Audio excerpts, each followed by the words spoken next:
Left eye of Swell, a little bit close lands, just a little bit different. Oh! Counter right hand!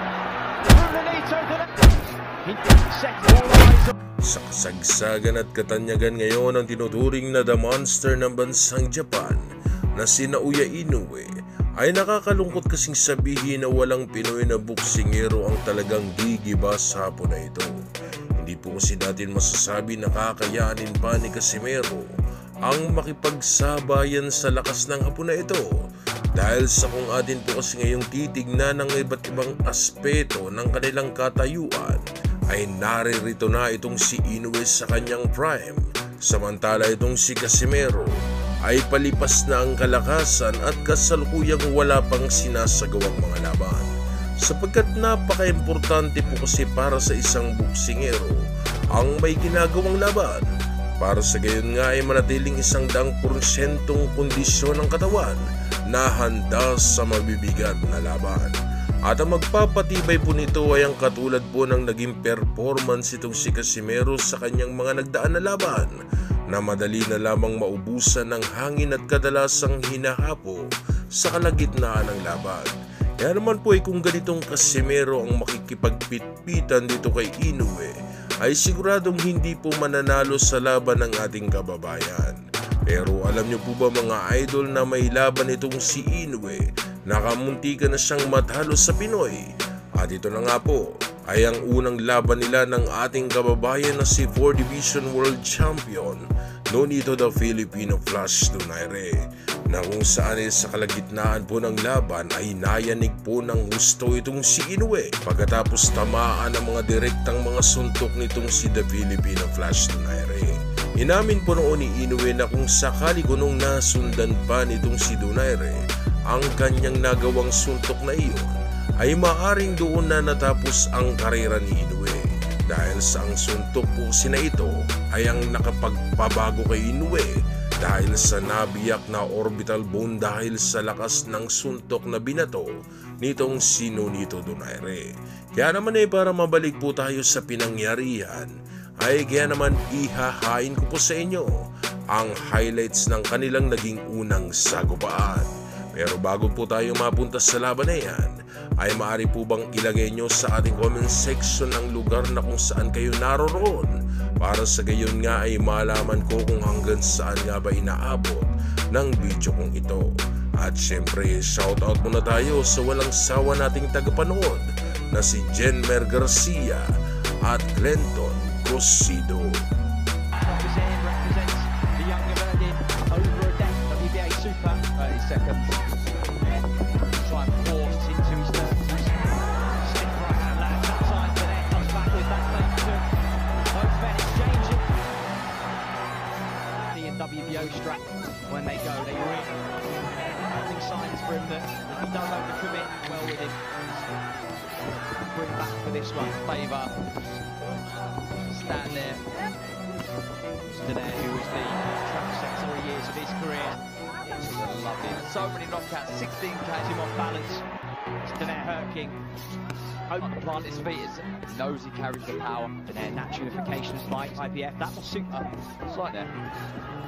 Sa unang bahagi ng laban ay hindi po naging mapusok si Donaire sa pagpasok sa depensa ng Hapon na kung saan po ay matyaga nitong binabantayan ang mga pwedeng gawin nitong si Inoue. Alam ni Donaire na anumang oras ay papasukin siya nitong si Inoue. Kaya naman nanatiling alerto si Donaire na agad gumaganti na madidiin ng mga suntok sa tuwing nagbabadyang pumasok sa kanyang depensa itong si Uya Inoue. Ibig sabihin lamang nito na hindi po talaga bibigyan ng madaling laban itong ating kababayan ang Hapon na kanyang kalaban. He's able to read, but he's walking through them so far. He does it into that second half. His angle stepping to the left and right. Second, you know, the 45 right six handle. Inoue likes them. Negative seeds, flyweight, all those years of matching his footwork, keeping true to the body. Danair really is, you know, someone that brings, but Danair that put pressure on a moving forwards, landing left, cut the rip through opponents en route to the left hook. Just, but I'm sure someone like confident in his own good stuff. Short left in and again, got those hands high for the feet.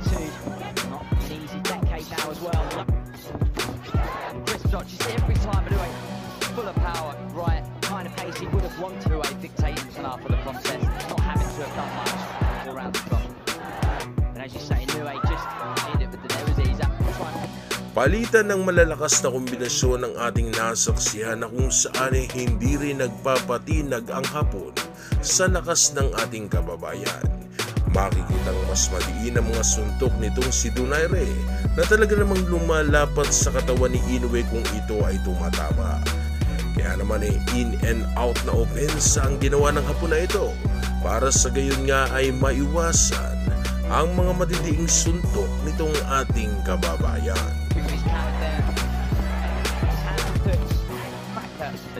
Absolute animal, but how this contest has got a long time training, which too gets him out of trouble. Rigondo in the championship ranked 1/5, and we haven't seen before. Head and body.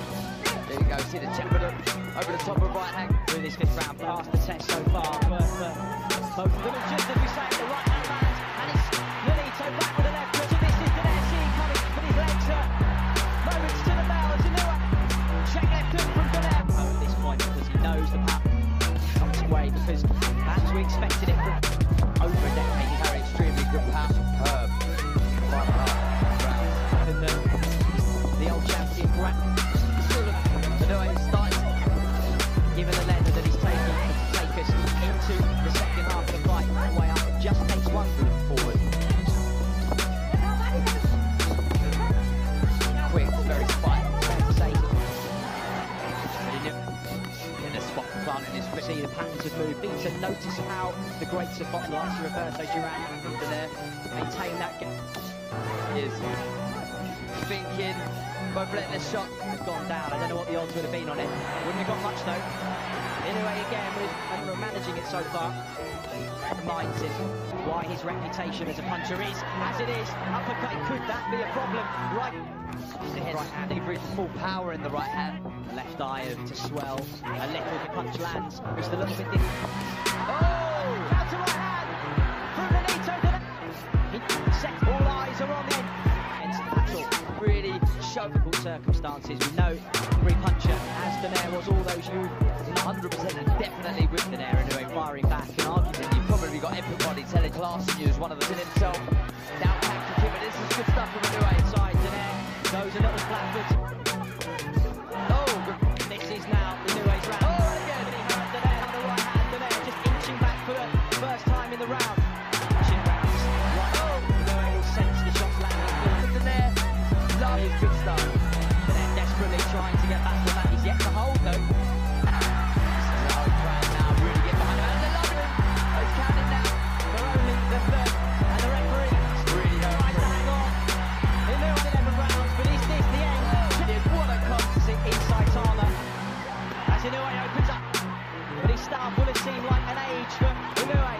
To let some big shots of his own go. Long left there. Credit. Big shots. Experts to his work anyway. It's just this where age and he's got this ball to boxing over the last nearly two. Inducts into the Hall of Fame. It's a good fit. Of course, the fans will want, given the legendary team, they will want him to finish. Hats off to both guys. Fans have. Isang malakas na pahugot na body shot ang tumama sa katawan nitong si Nonito Donaire ang nakapagpabago sa laban. Di kinaya ng katawan ni Donaire ang lakas ng suntok na kanyang sinalo. Kaya naman dahil dito ay lumamang ng husto ang Hapon na si Naoya Inoue na naging paunahing pong dahilan kaya nakuha nitong si The Monster ang panalo sa laban. Pero kahit na ganoon pa man ay inamin nitong si Naoya Inoue na ang laban na ito ay ang laban na talagang hindi niya malilimutan kailanman dahil sa dito niya naranasan kung papaano manginig sa laban dahil sa lakas ng kanyang nakalaban.